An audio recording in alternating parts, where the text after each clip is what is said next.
सभी को प्रणाम। हम कर रहे हैं एक दिव्य देव ध्यान। मैं क्या हूँ। आइए नेत्र बंद करें। अपने अंतःकरण में उस दिव्य प्रकाश को अनुभव करें जिस प्रकाश की ओर प्रभु हमें ले जा रहे हैं।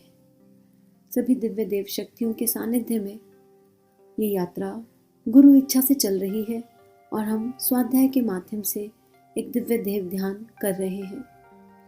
चलिए गायत्री मंत्र के माध्यम से अपने भीतर और गहरा उतरते हैं और प्रार्थना करते हैं कि ये प्रकाश अनंत से अनंत तक फैले और अनंत जीवनों को गुरु इच्छा से प्रकाशित करे। ओम भूर्भुवः स्वः तत्सवितुर्वरेण्यं भर्गो देवस्य धीमहि धियो यो नः प्रचोदयात्। इतना सुंदर ध्यान गुरुदेव करा रहे हैं। पिछले स्वाध्याय में गुरुदेव ने हमें तार्किक बुद्धि से प्रूव कर दिया कि अंतर मन में हम सभी जानते हैं कि आत्मा अजर अमर अविनाशी है, क्योंकि हम चाहकर की भी मृत्यु की कल्पना नहीं कर पाते हैं। मूल में एक प्रणेता विचार है जिसे पता है कि केवल शरीर जाएगा लेकिन आत्मा ऐसे ही रहेगी स्थिर, उसका कुछ नहीं होगा, वो अजर है, अमर है। और अब इसी को गुरुदेव आगे बढ़ाते हुए कह रहे हैं कि मैं की मृत्यु का प्रश्न अब है ही नहीं कहीं। इसकी अस्वीकृति चारों ओर से हमारे भीतर गूंज रही है। हमारी समस्त इंद्रियां, हमारी समस्त चेतना हमें ये बता रही है।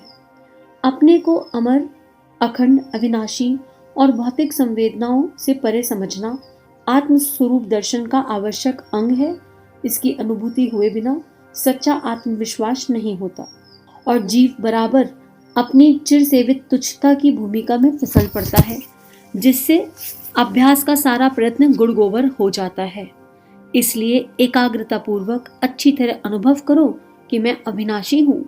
अच्छी तरह से इसे अनुभव में लाए बिना आगे मत बढ़ो। जब आगे बढ़ने लगो तब कभी कभी लौटकर अपने इस स्वरूप का फिर परीक्षण कर लो। यह भावना आत्मस्वरूप के साक्षात्कार में बड़ी सहायता देगी। आगे वह परीक्षण बताए जाते हैं जिनके द्वारा अपने नित्य स्वरूप का अनुभव किया जा सके। अब हम इसके पहले हम आगे बढ़े। गुरुदेव हमें क्या कह रहे हैं? गुरुदेव कह रहे हैं कि आत्मविश्वास के साथ आगे बढ़ना है। एक्चुअली जब हम बोलते हैं ना सेल्फ कॉन्फिडेंस, तो वो जहाँ इस सेल्फ को जहाँ इंगित किया गया ना, सेल्फ कॉन्फिडेंस, ये सेल्फ ना मेरा ट्रू सेल्फ होता है। इसलिए हिंदी के जो वर्ड्स है ना, कभी कभी वो आप जितना मर्जी इंग्लिश में ट्रांसलेट कर लो वो बात नहीं बनेगी। आत्मविश्वास इज एक्चुअली सोल कॉन्फिडेंस। तो गुरुदेव कह रहे हैं कि इससे आगे बढ़े उसके पहले इस बात को अच्छे से अपने तीनों शरीर में बिठा लें। मेरी भाव, मेरे विचार ये अच्छे से जान लें कि आत्मा अजर अमर अविनाशी है। जब मुझे ये पता होगा कि आत्मा अजर अमर अविनाशी है तो हम मृत्यु के भय से दूर हो जाएंगे। सबसे पहले मृत्यु का भय सताता है, हम उससे दूर हो जाएंगे। हम अनिश्चितता के भय से दूर हो जाएंगे। आगे क्या होगा, भविष्य में क्या है पता नहीं, कोई वरी फीलिंग हमारे पास नहीं रहेगी। क्यों? अगर मुझे ये समझ में आ गया कि आत्मा परमानेंट है, नित्य शुद्ध बुद्ध है, तो सेकंड स्टेप पर मुझे ये भी तो समझ में आ रहा है कि मैं केंद्र हूँ और मैं सविता हूँ, मैं वो ब्रह्मांड की दिव्य शक्ति हूँ दूसरे स्टेप पर। और अगर मैं वो सविता हूँ, वो ब्रह्मांड का केंद्र हूँ, तो मुझे किसी भी चीज की कमी कैसे हो सकती है?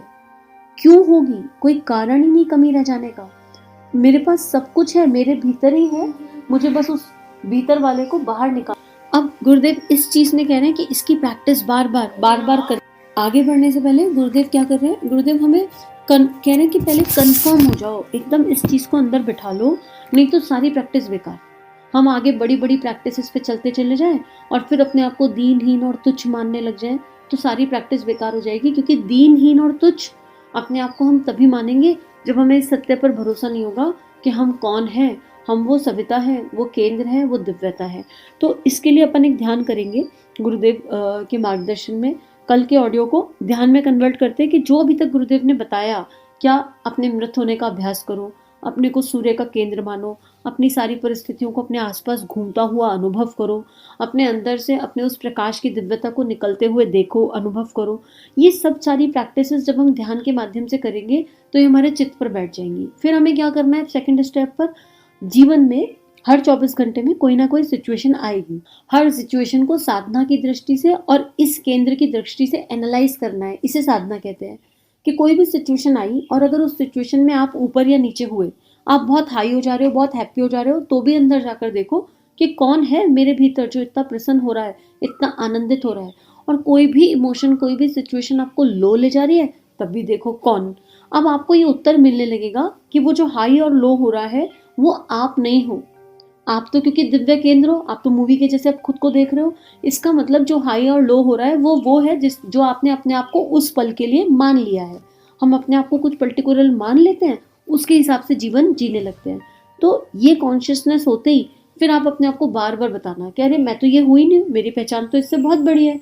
और जो मेरी पहचान है वहां से जब मैं इस रोल पर फोकस करूं तो ये रोल केवल मुझे इतना बताता है कि मुझे अपने कर्तव्यों का पालन करना है, सभी के लिए पॉजिटिव फीलिंग रखनी है, क्योंकि यात्रा आत्मनिर्माण की है, हम किसी को नहीं बदल सकते। निश्चित उस सिचुएशन में लोग अपना रोल प्ले कर रहे होंगे, लेकिन हमारे को अपने केंद्र की ओर लौट कर आना है और किसी की ओर नहीं देखना। और जब हम आगे की प्रैक्टिस करेंगे रेगुलर, तब भी हमको ये निरीक्षण बराबर करना है। और ये निरीक्षण साधना के माध्यम से रेगुलर होता जाएगा। किसी भी इमोशन को, अनवांटेड इमोशन को बहुत लंबा अपने अंदर टिकने नहीं देना है। इमीडिएट देखना है कि ये कहाँ से आया, ये क्यों आया। इसे कहते हैं अपने इमोशंस की, अपने विचारों की चौकीदारी करना। और ये चौकीदारी अब हम किस दृष्टि से कर रहे हैं कि इस शरीर से बाहर निकल गए, हम मूवी के जैसे देख रहे हैं क्या घटित हो रहा है और चौकीदारी कर रहे हैं। अध्यात्म के भी किसी अनुभव पर चिपकना नहीं है बहुत ज़्यादा, क्योंकि वो भी फिर स्वाद हो गया ना। गुरुदेव कहते हैं अस्वाद में भी स्वाद आने लगता है एक टाइम पे, तो आप उस स्वाद में खोने लगते हो। और फिर हम कहते हैं कि हमको तो अस्वाद अच्छा लगा। तो ये बड़ा माया का खेल है, ये इंद्रियों का खेल ऐसा है कि जब चीज़ अभ्यास में आ जाती है ना, प्रैक्टिस प्रैक्टिस प्रैक्टिस, तो उसमें स्वाद आने लगता है। पर हमको इसको कहाँ तक ले जाना है, हमको इसको वहाँ तक ले जाना है कि ना इसका कोई स्वाद हो और ना ये अस्वाद हो, ना इसमें कोई मीठापन हो, ना इसमें कोई कड़वापन हो, पर इसको करे बिना गुजारा ना हो। जैसे टूथब्रश करते हैं, करे बिना गुजारा है क्या? नहीं करोगे तो कुछ मिस करोगे और करोगे तो कुछ फील नहीं करोगे। ऐसे ही मैं क्या हूँ उस लेवल पर स्थित हो जाना चाहिए कि अगर वो छूटे तो परेशानी हो, लेकिन अगर वो हो रहा हो तो वो सतत होता चला जाए, उसमें कोई इफ एंड बट, कोई थॉट क्रिएट ही ना हो। अब आगे पढ़ते हैं जो गुरुदेव हमें पढ़ाना चाहते हैं। क्या करना है? ध्यानावस्था में आत्म स्वरूप को देह से अलग करो और क्रमशः उसे आकाश, हवा, अग्नि, पानी, पृथ्वी की परीक्षा में से निकलते हुए देखो। कितना खूबसूरत ध्यान। कल्पना करो कि मेरी देह की बाधा हट गई है और अब मैं स्वतंत्र हो गया हूँ। अब आप आकाश में इच्छा पूर्वक ऊंचे नीचे पखेरुओं की तरह जहां चाहे उड़ सकते हो। हवा के वेग से गति में कुछ भी बाधा नहीं पड़ती और ना उसके द्वारा जीव कुछ ही सूखता है। कल्पना करो कि बड़ी भारी आग की ज्वाला जल रही है, आप उसमें होकर मजे से निकल जाते हो और कुछ भी कष्ट नहीं होता। भला जीव को आग कैसे जला सकती है? उसकी गर्मी की पहुंच तो सिर्फ शरीर तक ही थी। इसी प्रकार जीवात्मा के भीतर पानी और पृथ्वी की पहुंच वैसे ही है जैसे आकाश में किसी वस्तु का अस्तित्व, अर्थात कोई भी तत्व आपको छू नहीं सकता और आपकी स्वतंत्रता में तनिक भी बाधा नहीं पहुंचा सकता। क्यों गुरुदेव पंच तत्वों पे आए? गीता का अध्याय 2 का श्लोक 24, इसको गुरुदेव ने रेफरेंस में लिया है। और पंच तत्व इसलिए क्योंकि हम सभी को पता है कि ये जो शरीर है ये पंच तत्वों से बना है और हर तत्व की अपनी एक भूमिका है। अगर हम एक एक तत्व को देखें तो जल, हम सबको पता है जल तत्व 70% है, हमारी बॉडी 70% जल से बनी है। और जल मेरी इमोशनल बॉडी, मेरे भावनात्मक शरीर से डायरेक्टली रिलेशनल है। इसलिए जो लोग पानी कम पीते हैं उनके कारण शरीर पर बहुत इम्पैक्ट रहता है। और इसीलिए वाटर चार्जिंग बहुत महत्वपूर्ण है कि हम पानी को अफर्मेशंस के साथ पिएं। और अब ये विज्ञान ने भी सिद्ध कर दिया है कि पानी में मेमोरी है, जल में एक ऊर्जा है। तो जल हम जिस भी भाव से पिएंगे वो हमारे अंतःकरण में काम करेगा। और इसीलिए जब देखा होगा जब दवाइयाँ काम नहीं करती तो डॉक्टर इंजेक्शन दे देते हैं ना। क्यों दे देते हैं? वो जल्दी घुल जाएगा, शरीर में ज़्यादा आराम पहुँचाएगा और जल्दी पहुँचाएगा, उसकी गति तेज है।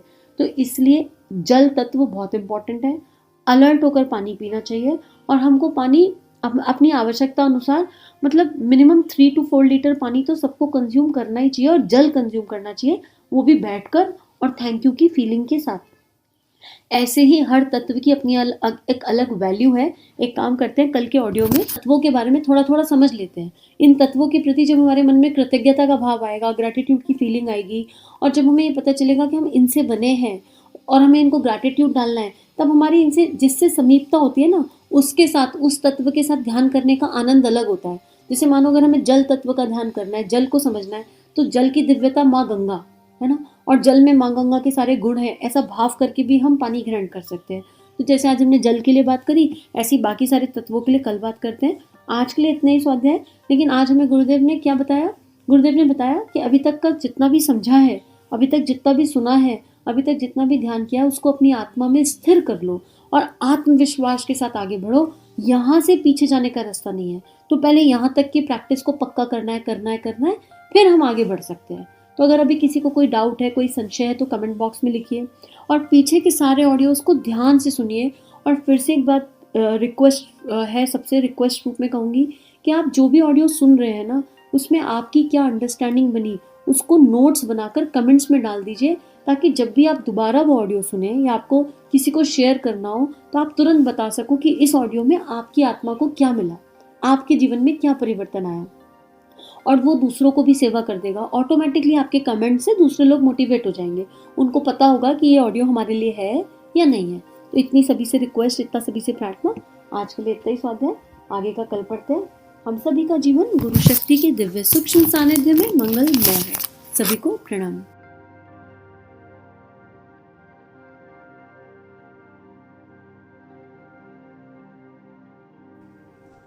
हमारे YouTube चैनल को सब्सक्राइब कीजिए और बेल आइकन पर क्लिक कीजिए ताकि आने वाली सभी वीडियो की नोटिफिकेशन आपको मिलती रहे। आप सभी को बहुत बहुत थैंक यू।